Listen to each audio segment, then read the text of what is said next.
Struggling a bit. Let's see if this works. We'll get better at this. Okay, there we go. Hopefully you guys have seen some of that. Okay, so these are the different steps that we want to think about when we acquire new customers, right? So the first step is we have absolute strangers out in the marketplace, and we're providing some content to attract them. So this is the HubSpot inbound process. So creating a blog post that's really pertinent to your prospects, having social media campaigns at a regular frequency and a high quality. That's definitely something that's going to attract people to your brand. Keyword selection on your website, I can get into that in detail in another session, etc. So these visitors, so strangers become visitors once they're reading your blogs and whatnot, and once they're on your social media platforms. And now we want to kind of connect with them and provide call to actions. Call to actions could be, the lead magnet, give me your email, I'll give you some free resource. Landing pages are really good for driving towards single calls of action. Different forms, if you go to HubSpot and download some of their resources, you'll notice that they're really good at this sort of thing. Landing pages with data capture forms, first name, email, industry, things like that. And they're all on landing pages where there's not much to do except either fill out the form and download the product, right? Or the lead magnet, I should say.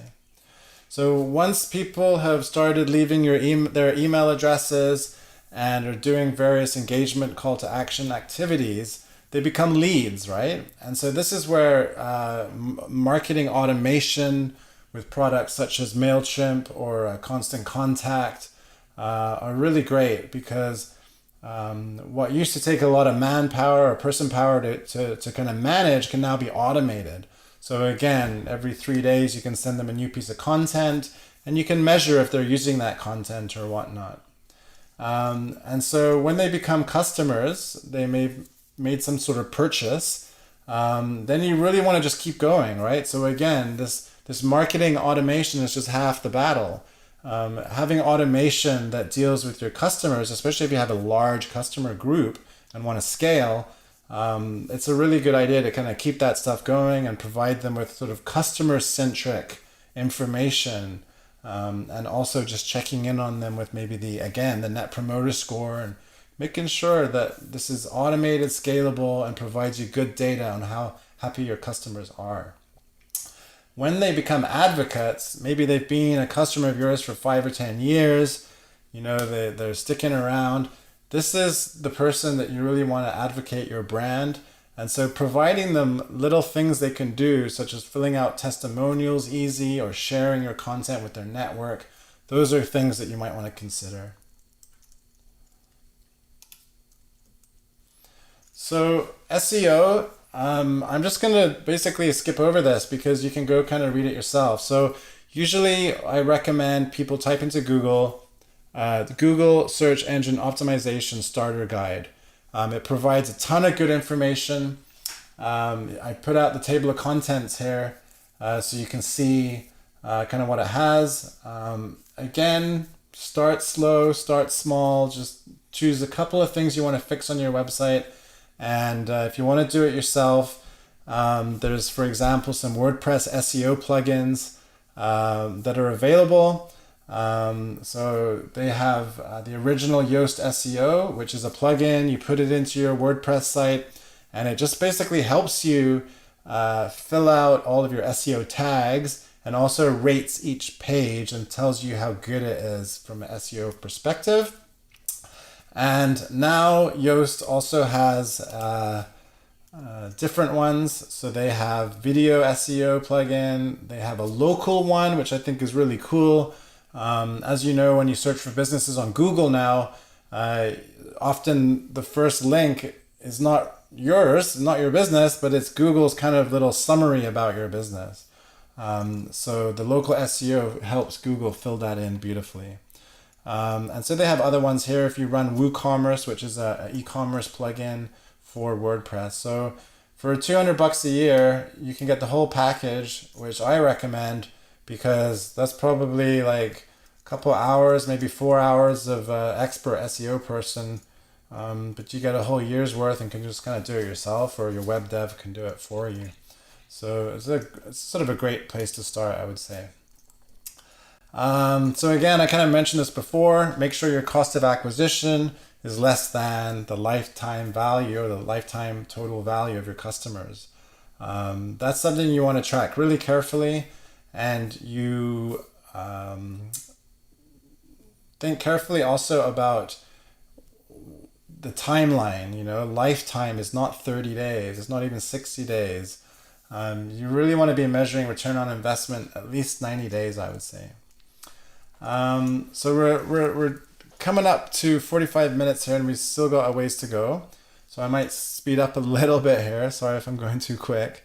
Next week I'll go a bit slower. But this again was a longer presentation. So we'll kind of gloss over these, but well, actually maybe I'll just dig in a bit here. So here we're just looking at acquisition, conversion, and retention. So back in the day, target traffic was not really as important as it is today. So you had people driving tons of traffic to your website, and that's shown by this wideness of this bar here. But it wasn't relevant traffic, and so your conversion numbers sucked because they weren't the right people. And when your conversion sucks, retention sucks, and it all kind of spirals out of control. Nurturing done right, acquisition is very targeted. You've got personas.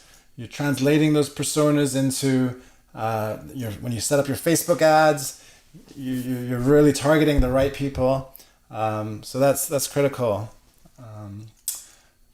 Conversion is very much about sort of consultation, selling, and answering questions, and sort of that kind of thing. Anyway, so I guess the real point here is, looks like I have a screen filter come on. Sorry, guys. So I guess the real thing here is make sure your acquisition is targeted, affordable, and when they arrive at your website, make sure you've put the time in to make sure that it's a highly retentive website that engages and has clear calls to action. That's basically the goal there. So again, here we go, HubSpot. So they're kind of showing inbound marketing here. So again, you've got your website visitors, and as they become more relevant and start leaving their emails and engaging, they become leads. And this is kind of I think they call this the buyer's journey. So they research, they compare against competitors, and they start to build intent to purchase. And intent can be, people are starting to ask questions, what do I get if I buy this, or etc. So you can start to measure these things if you have custom tags on your website, which we'll get to in a minute. And then when people make a purchase, people are a lot easier to sell to if they've bought off you before.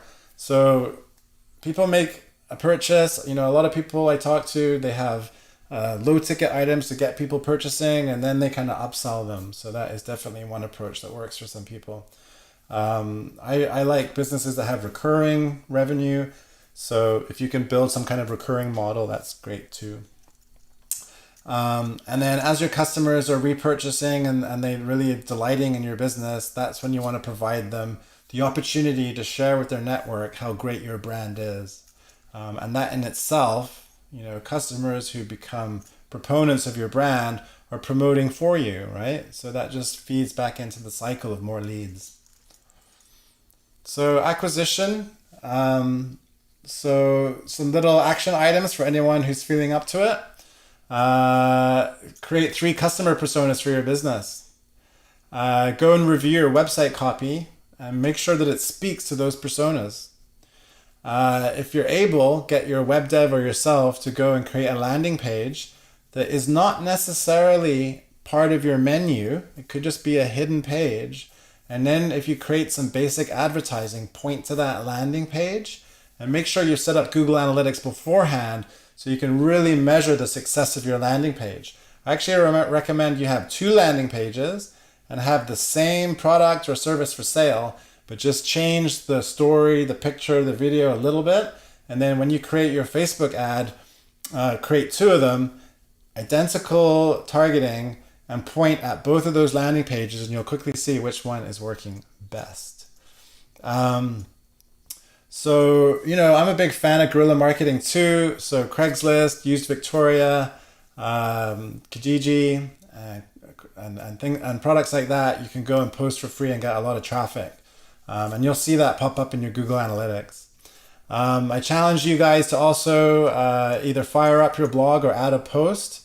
And don't talk about sort of features of your product, but talk about the benefits, maybe use some case studies of existing customers. Really try and entice your customer personas. And then I challenge you guys to go into Facebook. I recommend you go into the Business Manager area. So type into Google Facebook Business Manager and sign up for that. And tread carefully, but go and create your first Facebook ad, and again, point it at your landing pages. And then once you've got a few, I would here it says $3 a day. Nowadays, at least $5 a day, I'd recommend. But if you can, $10 a day, and give yourself at least 2-3 weeks, I would, minimum, to get some good data. Okay, so engagement, the next step. Engagement indicates the level of authentic involvement, intensity, contribution, and ownership. So how engaged are people? So a quick slide on inbound marketing. You can go read about this, but engagement is people clicking, scrolling, watching videos on your website, all of which can be measured nowadays using custom event tracking, which is a bit more advanced, I admit, in Google Analytics. So just a couple quick slides here. So inbound marketing is kind of like attracting hummingbirds to a feeder. The feeder is all your good stuff, your ebooks, your newsletters, your white papers, whatever it is. And the hummingbirds are coming. And then when the hummingbirds land on the feeder, you try and convert them, and that's the kind of goal. Outbound marketing is the old school where you just broadcast on radio, TV. You have no idea what kind of mood your audience is in. You have no idea if they're even in your target market. In my opinion, this just doesn't work anymore. At the very least, I always say, if you're going to create a newspaper ad, for example, make sure on the bottom corner there's some kind of code you can mention or add to your checkout page as a coupon code or something, so that at the end of the month you can go and say, look, we put this ad in the Times Colonist or whatever newspaper, and we know it had this much engagement because on our checkout page, X number of people put the Times Colonist code in, right? So you need to incentivize them to use that code so you can track back from an old marketing source such as a newspaper or radio ad. So I recommend that if that's where you're at. So this is, again, too much to read too quickly, but it's just about different type of engagement. So people start as watchers, in the background, watching and learning. Then maybe they start engaging a little and sharing some of your content, and maybe they really get fired up and they start commenting on your product. And then you can really get people who are just like, maybe I can write for your blog too. I love what you're doing. Or edit a wiki. So people can become more and more engaged, and it's good to be able to recognize that. So again, another screenshot of Google Analytics, and really I'm just showing this thing called event tracking. So you can basically have, on this example here, there's a button you press to call, and excuse me, you can, I'm just gonna have a sip of water here, excuse me.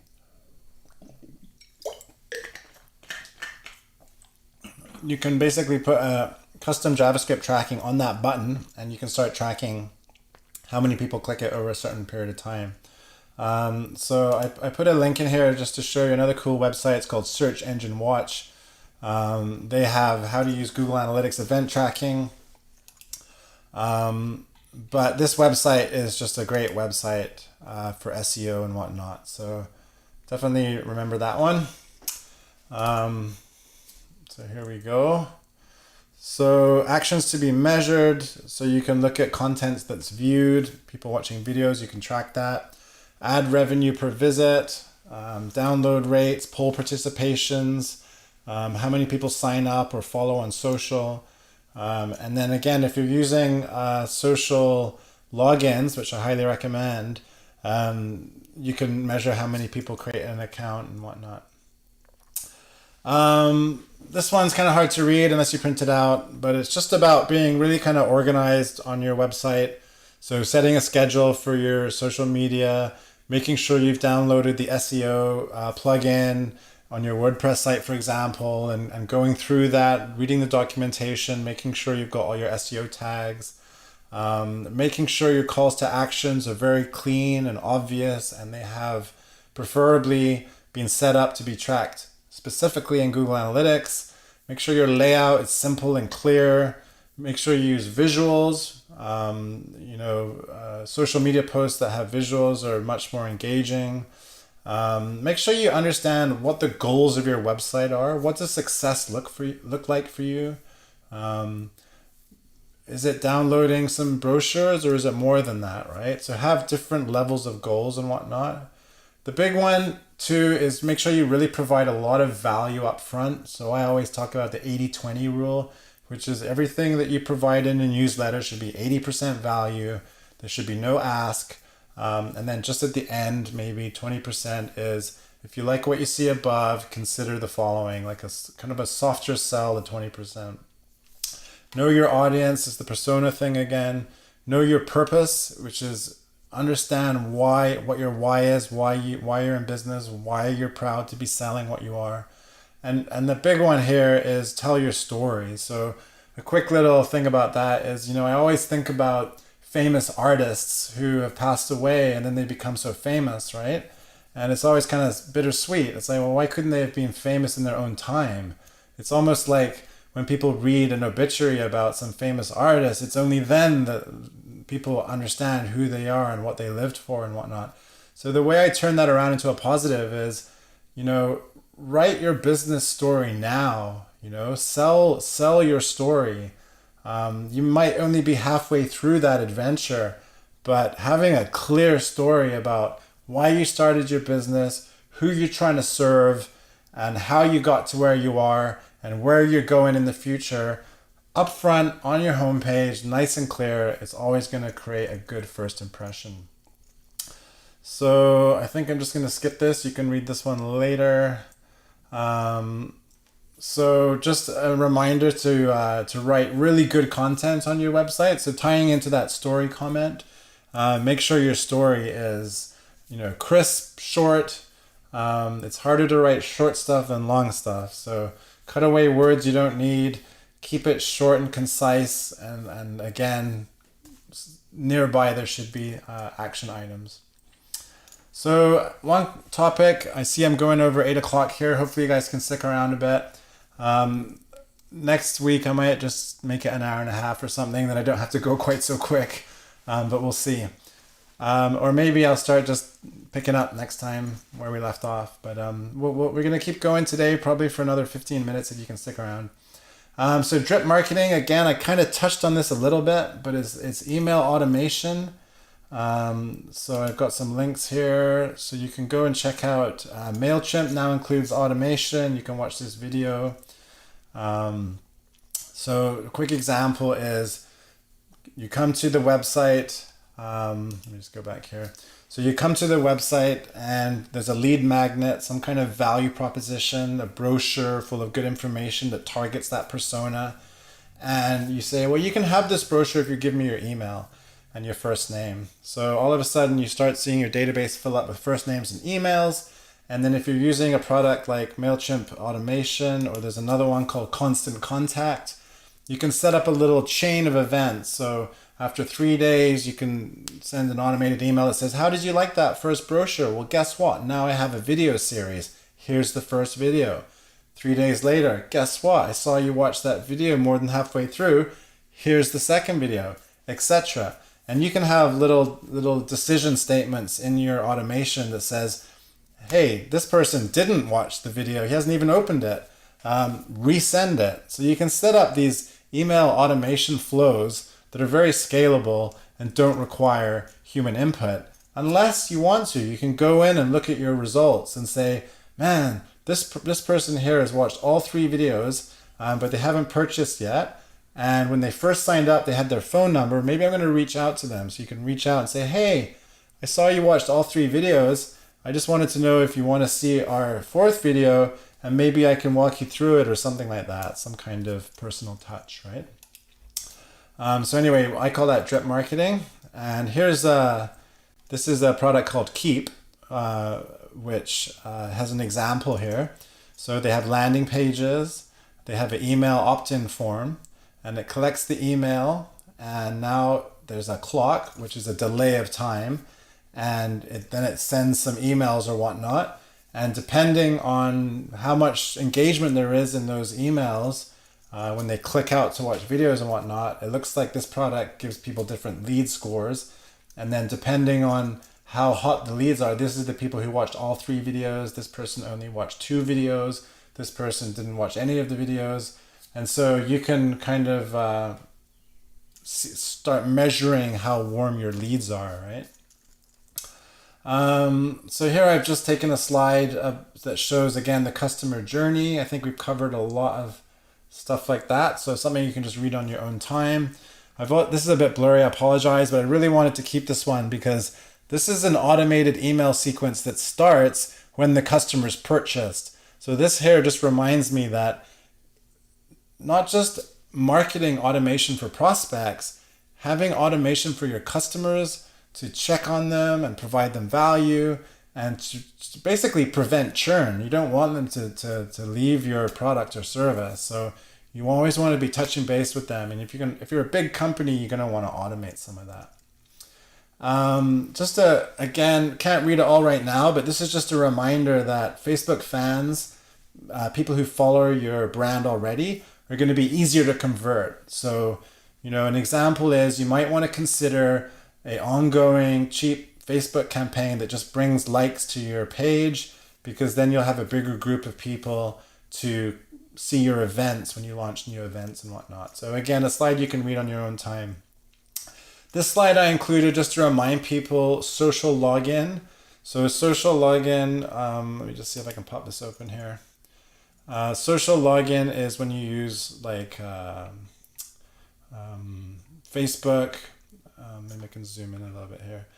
Facebook, Google, or LinkedIn to log into a website. So WordPress has some, there's all different, these are all WordPress actually. Here's a good example. So, this is just a great idea because if people log into your website, you can start providing personalized pages to them. You can say, hey, Julian, at the top of a page and whatnot.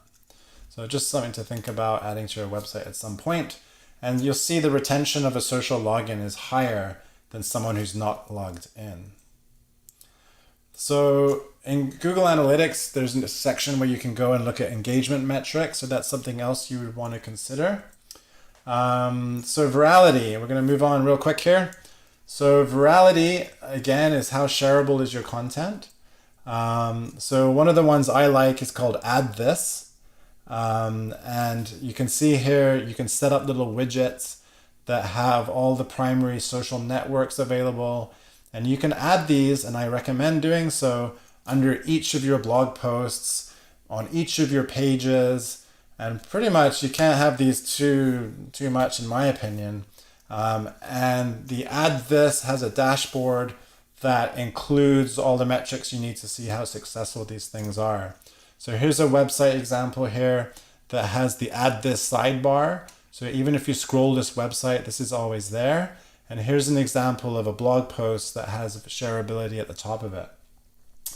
What do we got here? So the hello bar is one I've used in the past too, which is a little bar that just drops at the top of your website or the bottom of your website.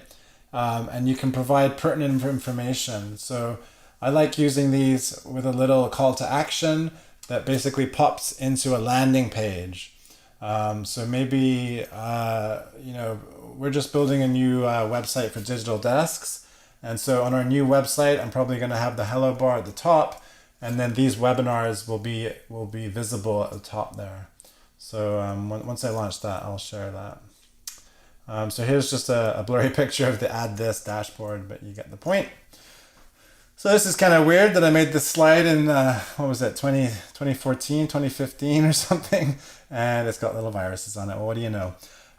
So this is about Virality. So some action items for you guys. Sign up for Add This and add it to your website.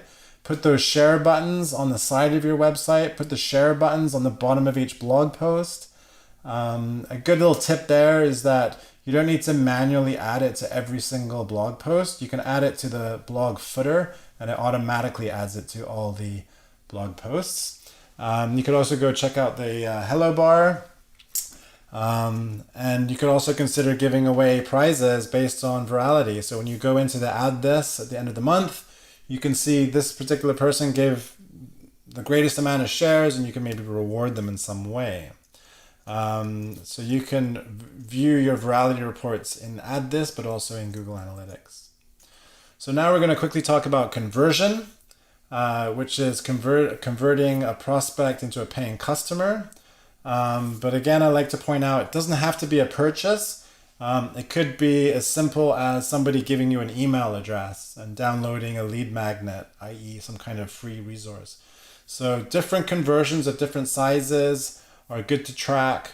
And of course, if you get a customer to buy a product or service off you and you have a new product or service available, those are your hottest leads, right? So again, Google Analytics allows you to create goals, and they can visualize those goals with a funnel, which is kind of neat. So that's something that you can check out. So conversion action items, create a landing page with email sign up. Again, I'm just going to flash up